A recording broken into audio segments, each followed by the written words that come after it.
मुखिया सरपंच का मनाए तो थाना के चक्कर। मुखिया सरपंच का मनाए तो थाना के चक्कर। जोगे जोगे छौरी खेला पर धारा लगल 376। जोगे जोगे छौरी खेला पर धारा लगल 376।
पर धारा लगल 376। जोगे जोगे छौरी खेला पर धारा लगल 376।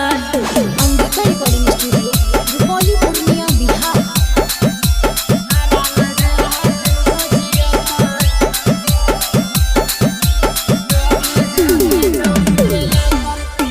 म्यूजिक बाय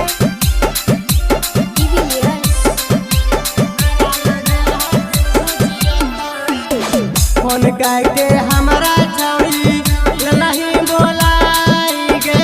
बाद में दलही छौरी पुलिस धराई गे। फोन करके